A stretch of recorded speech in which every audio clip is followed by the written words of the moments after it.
kita perlu belajar manusia dan lingkungan? Ada hubungannya nggak ya antara manusia dan lingkungan itu? Terus, kenapa sih kita bisa bergerak seperti ini? Kita bisa berjalan, kita bisa berlari, dan kita bisa melakukan aktivitas sehari-hari kita. Dengan cara apa ya teman-teman? Penasaran? Yuk simak pembelajaran kita kali ini.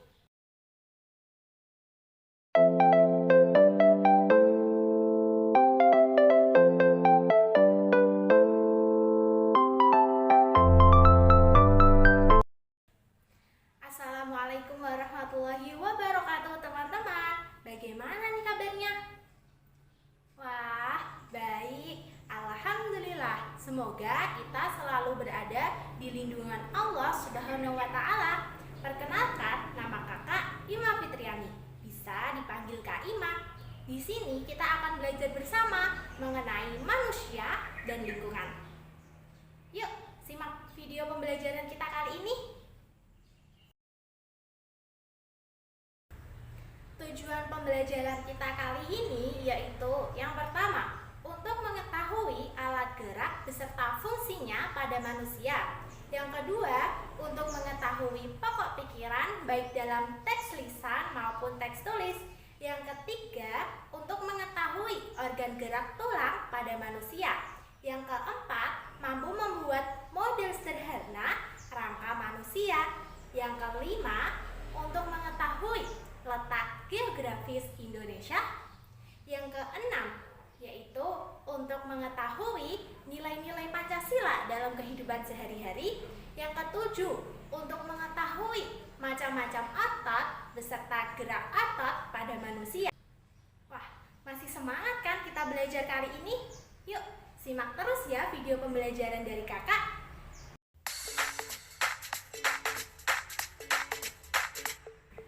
Halo teman-teman, kembali lagi bersama Kak Ima. Di sini kita akan belajar tentang manusia dan lingkungan. Kira-kira ini ada hubungannya nggak ya antara manusia dan lingkungan? Nah, tentunya ada hubungannya teman-teman. Manusia dan lingkungan itu saling berkaitan. Kenapa bisa begitu ya? Nah, yuk kita belajar. Manusia membutuhkan lingkungan untuk memenuhi kebutuhan hidup mereka. Sedangkan lingkungan membutuhkan peran manusia untuk selalu menjaga mereka, merawat mereka agar lingkungan tetap bersih dan sehat. Kemudian hubungannya antara keduanya apa sih Kak? Hubungannya, jika lingkungan bersih, lingkungan sehat, dan lingkungan nyaman, maka akan membuat kita sebagai manusia juga akan nyaman tinggal di lingkungan tersebut dan kita merasa sehat. Nah, sudah paham ya hubungan manusia dan lingkungan itu? Nah, coba sebutkan aktivitas-aktivitas yang sering kalian lakukan di lingkungan sekitar. Nah, contohnya seperti apa? Wah, ada banyak sekali ya aktivitas-aktivitas kita. Seperti kerja bakti, membersihkan lingkungan, membersihkan selokan air. Kemudian ada lagi seperti kita menanam pohon di depan rumah, di belakang rumah, dan di lingkungan sekitar kita. Kemudian seperti halnya kita berolahraga di sore hari, di pagi hari. Nah, ini sangat penting ya untuk menjaga kesehatan tubuh kita. Nah, apalagi ya teman-teman, betul sekali, bermain di lingkungan sekitar. Nah, dengan syarat teman-teman harus selalu menjaga kebersihan lingkungan dan tidak boleh mengotori lingkungan ya. Karena lingkungan yang sehat, lingkungan yang bersih, dan lingkungan yang nyaman akan membuat kita sebagai manusia juga akan betah tinggal di lingkungan tersebut, dan kita juga akan selalu sehat, selalu nyaman tinggal di lingkungan tersebut. Wah, sudah paham ya hubungan antara keduanya seperti apa? Yuk kita lanjut belajar lagi. Nah, sekarang kita akan belajar tentang pokok pikiran. Apa sih itu pokok pikiran? Nah, yuk kita belajar bersama ya. Mulai dari pengertian pokok pikiran. Pokok pikiran merupakan suatu ide atau atau gagasan yang mendasari dari sebuah terbentuknya kebahasaan, yaitu kalimat atau paragraf. Nah, sudah paham ya pengertian dari pokok pikiran? Yuk kita lanjut ke pembelajaran selanjutnya. Masuk di pembelajaran kedua. Di sini kita masih belajar tentang pokok pikiran. Nah, pokok pikiran itu merupakan gagasan atau ide pokok yang menjadi informasi inti dan menjadi dasar terbentuknya suatu kesatuan bahasa yang disebut dengan paragraf. Nah, lebih jelasnya seperti ini teman-teman. Pokok pikiran itu merupakan kalimat utama yang menjadi informasi penting atau menjadi pokok bahasan yang nantinya akan dijelaskan pada kalimat setelahnya atau bisa jadi pada kalimat sebelumnya. Nah, sudah paham ya tentang pokok pikiran? Yuk, kita lanjut ke pembelajaran selanjutnya. Nah, sekarang kita akan belajar tentang alat gerak pada manusia.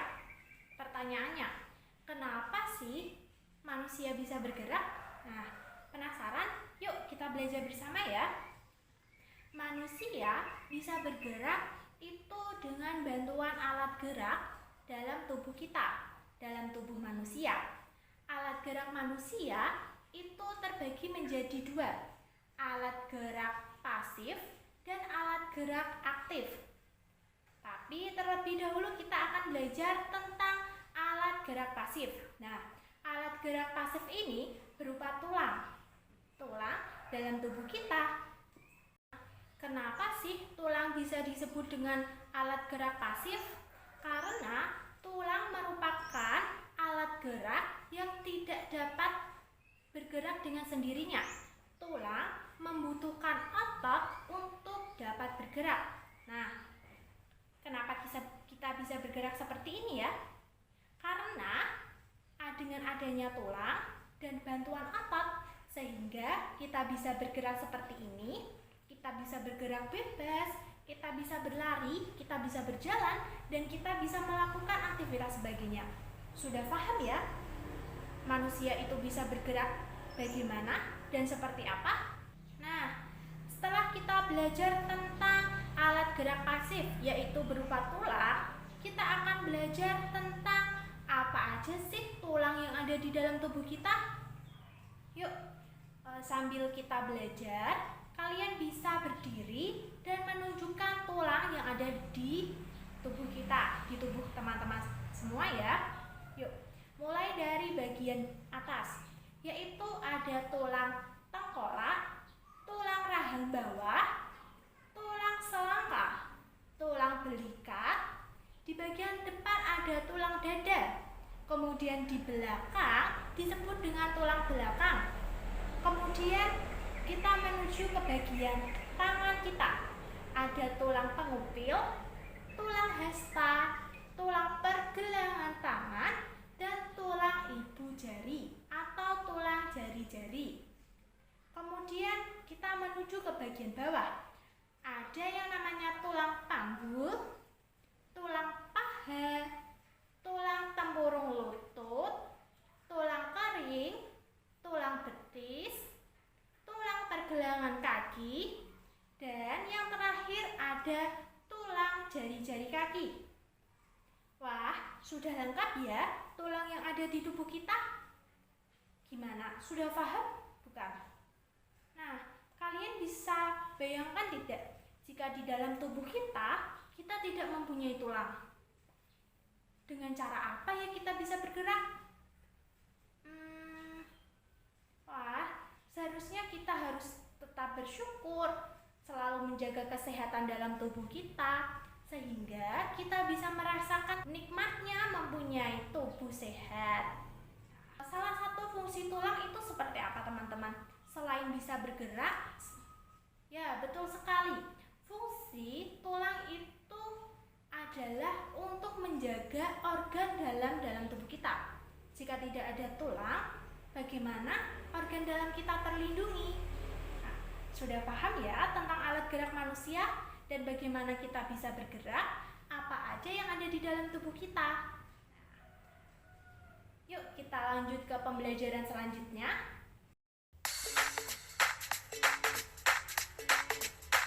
Masuk ke pembelajaran ketiga. Di sini kita akan belajar tentang karakteristik geografis Indonesia, yaitu berupa suku dan agama. Indonesia memiliki banyak sekali suku dan agama. Banyak sekali penduduk Indonesia yang memeluk berbagai agama dan mempunyai berbagai suku yang beragam. Nah, kita akan belajar ya, apa aja suku dan agama yang ada di Indonesia. Yuk kita belajar mengenai suku yang ada di Indonesia, yaitu di berbagai pulau terbesar di Indonesia. Mulai dari Pulau Sumatera. Di Pulau Sumatera ada banyak sekali suku, di antaranya ada suku Minangkabau, suku Aceh, dan suku Batak. Kemudian di Pulau Jawa ada suku Jawa, suku Sunda, suku Betawi. Kemudian di Pulau Kalimantan ada yang namanya suku Banjar dan suku Dayak. Kemudian di Pulau Maluku, di Maluku ada yang namanya suku Buru. Kemudian di Pulau Papua ada yang namanya dengan suku Asmat. Ini salah satu suku yang terkenal di Papua. Kemudian di Bali ada yang namanya suku Aga. Kemudian di Pulau Nusa Tenggara ada yang namanya suku Sasak. Wah, sudah lengkap ya suku yang ada di Indonesia. Ingat, itu cuma sebagian kecil dari suku yang ada di Indonesia. Di Indonesia punya banyak sekali suku. Nah, kalian bisa pelajari lebih dalam lagi. Sekarang kita akan belajar tentang agama yang ada di Indonesia. Agama apa aja sih yang dipeluk oleh penduduk Indonesia? Nah, ada yang namanya agama Islam. Kemudian ada agama Kristen, ada agama Katolik, ada agama Hindu, dan ada agama Buddha. Nah, kalian tahu tidak tempat ibadah di masing-masing agama tersebut? Nah, yuk kita belajar ya. Mulai dari agama Islam. Agama Islam, tempat ibadahnya ada di masjid. Kemudian Kristen, tempat ibadahnya ada di gereja. Kemudian ada juga Katolik. Katolik sama dengan Kristen, tempat ibadahnya ada di gereja. Kemudian ada Hindu. Hindu tempat ibadahnya ada di pura.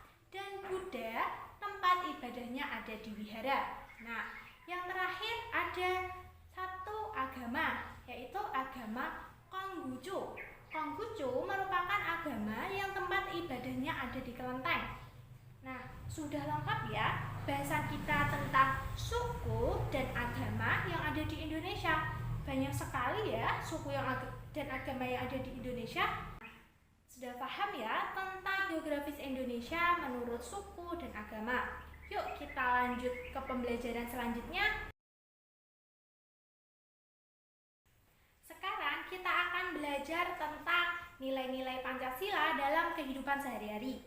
Nah, terlebih dahulu kita akan menyebutkan Pancasila ya.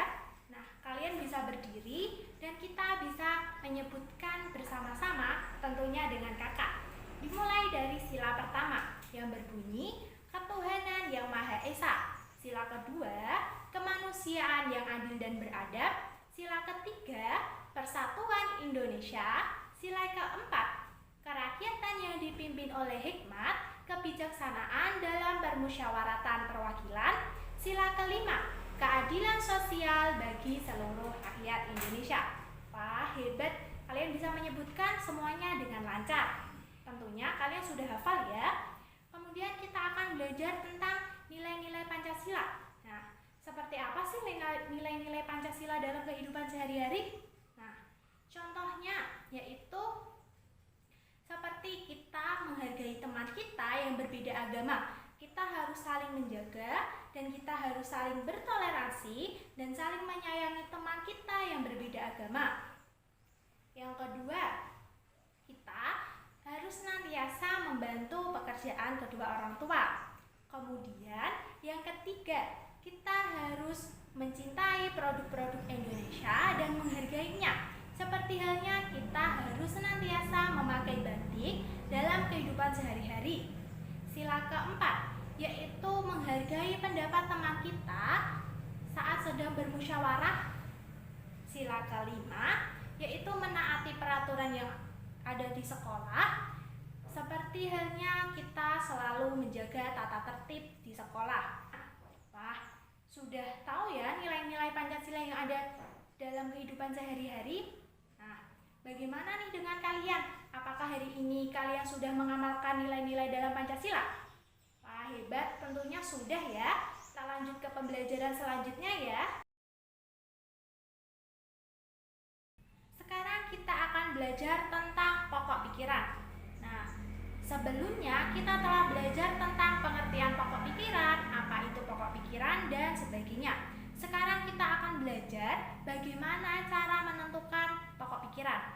Kakak akan kasih tips dan trik cara menentukan pokok pikiran dengan mudah. Oke, langkah pertama, perhatikan baik-baik ya. Langkah pertama, kalian harus membaca teks dengan cermat dan teliti. Pahami apa yang sedang dibahas dalam teks tersebut. Nah, kemudian langkah kedua, temukanlah atau carilah kalimat utama dalam teks tersebut. Jika kalimat utama sudah kalian dapatkan, kalimat utama tersebut merupakan informasi inti dan itu merupakan pokok pikiran. Tapi belum selesai ya. Kemudian langkah ketiga, carilah subjek dan predikat pada kalimat utama.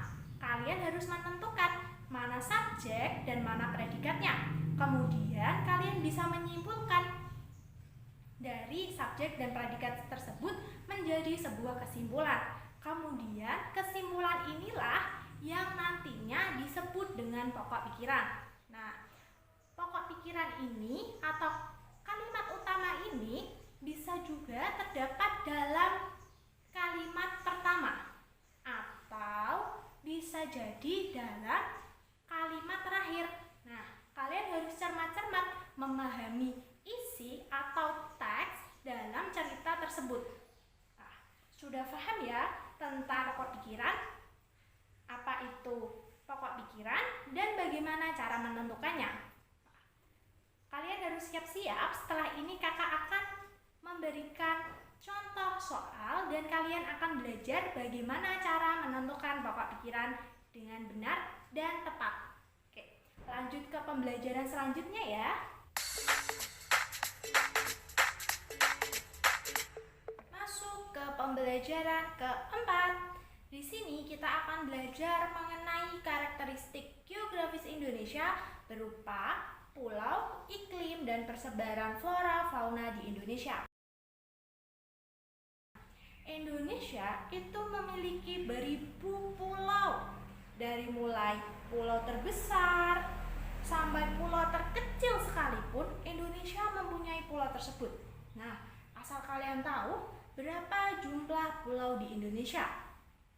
Wah, banyak sekali ya. Tercatat secara resmi pada tahun 2017 jumlah pulau di Indonesia berjumlah 2.590.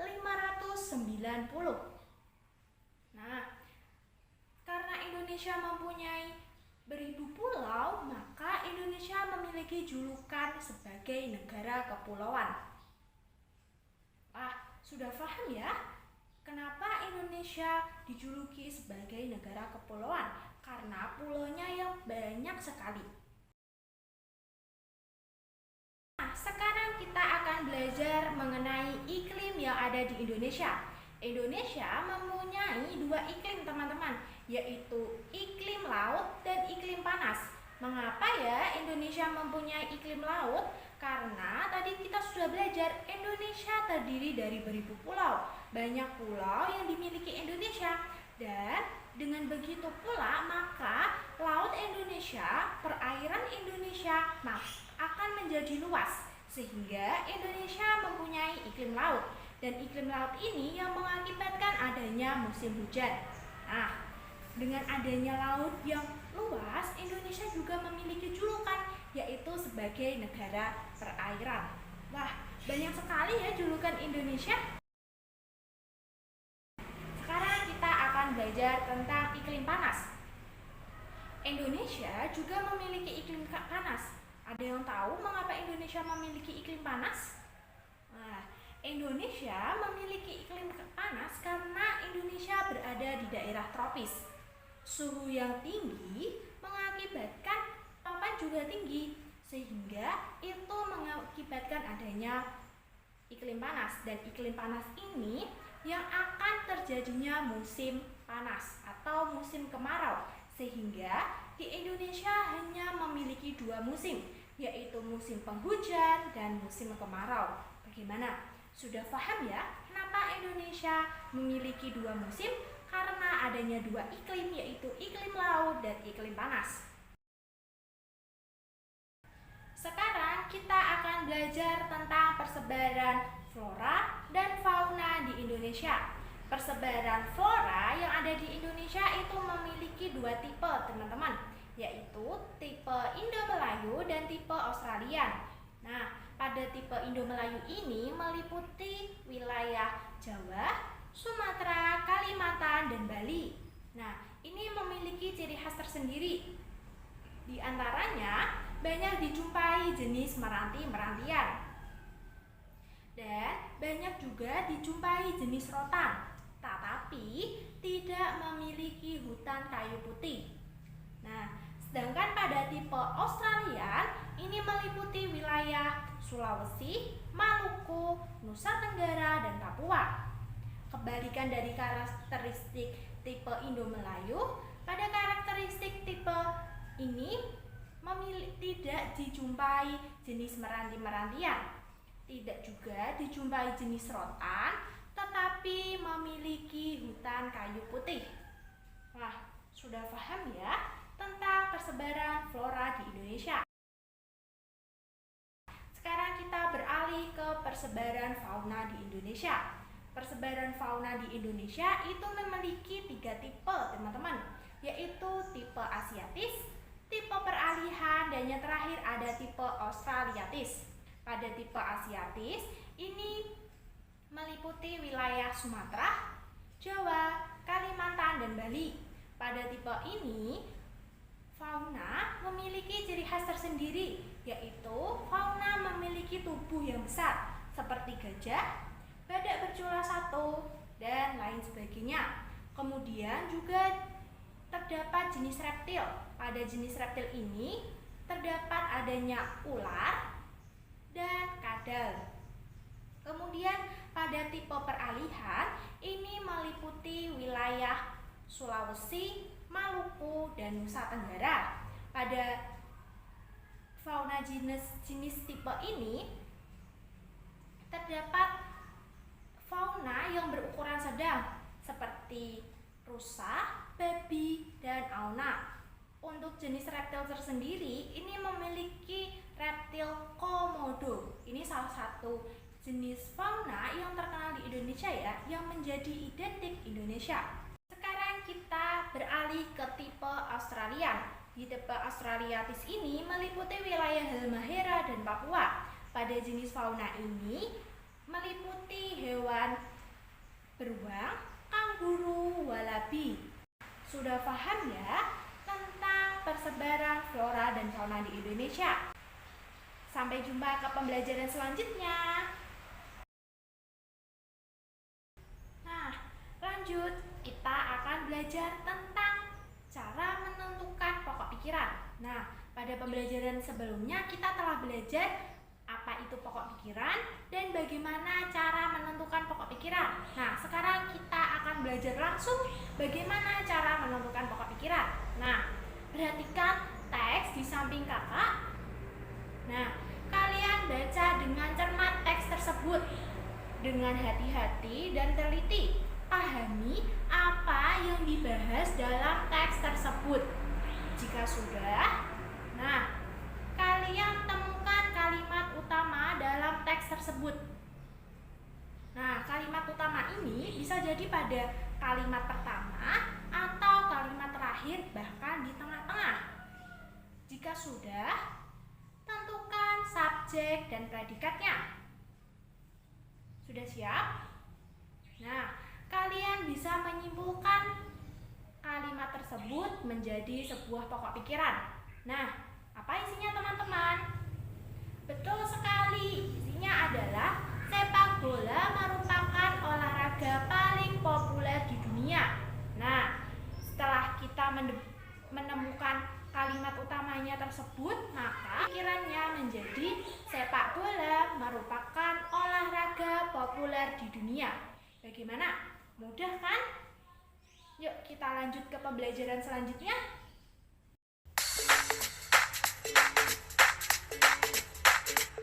Masuk di pembelajaran kelima.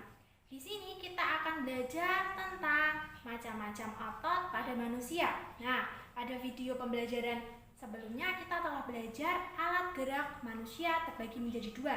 Masih ingat? Yaitu alat gerak pasif dan alat gerak aktif. Ada yang masih ingat alat gerak pasif itu apa? Wah, betul sekali. Alat gerak pasif yaitu tulang. Sekarang kita akan membahas alat gerak aktif, yaitu otot. Nah, otot itu terbagi menjadi 3 teman-teman. Ada otot polos, otot lurik, dan otot jantung. Nah, otot polos ini merupakan otot yang bekerja tanpa kesadaran kita. Dia dipengaruhi oleh saraf tak sadar yang dibentuk oleh sel-sel yang berbentuk gelondong, di mana kedua ujungnya berbentuk runcing dan hanya memiliki satu inti sel. Nah, otot ini biasanya terdapat pada pembuluh darah. Kemudian ada yang namanya otot lurik. Otot lurik ini bekerja atas kesadaran kita. Nah, otot lurik ini yang menempel pada kerangka kita, kerangka tulang, sehingga dia yang menggerakkan tulang kita sehingga kita bisa bergerak seperti ini dan bergerak lain sebagainya ya. Nah, yang terakhir ada otot jantung. Otot jantung adalah otot yang terus bergerak, terus bekerja tanpa berhenti. Dia bekerja tanpa kesadaran kita. Nah, sudah paham ya macam-macam otot? Terus otot yang ada di dalam tubuh kita, otot apa teman-teman? Yang bisa menggerakkan kita, bisa menggerakkan tulang-tulang kita. Otot apa? Nah, betul sekali, otot lurik ya. Otot lurik yaitu otot yang menempel pada kerangka tulang kita sehingga kita bisa bergerak. Otot ini memerintahkan tulang agar tulang bisa bergerak. Tanpa adanya otot, tulang tidak dapat bergerak karena tulang merupakan alat gerak pasif. Sudah paham ya? Sampai di akhir pembelajaran kita ya teman-teman, kita telah belajar banyak sekali tentang manusia dan lingkungan. Nah, bagaimana? Mengasihkan kan belajar bersama, yaitu tentang manusia dan lingkungan. Kita telah mengetahui banyak sekali hubungan antara manusia, lingkungan. Kita juga mengetahui apa yang ada di dalam tubuh kita, kenapa kita bisa bergerak, dan lain sebagainya. Nah, kalian harus tetap semangat belajar untuk meraih cita-cita kalian. Salam dari kakak, salam semangat buat kalian. Nah, sampai jumpa dan sampai bertemu lagi di lain waktu. Sampai jumpa teman-teman. Wassalamualaikum warahmatullahi wabarakatuh.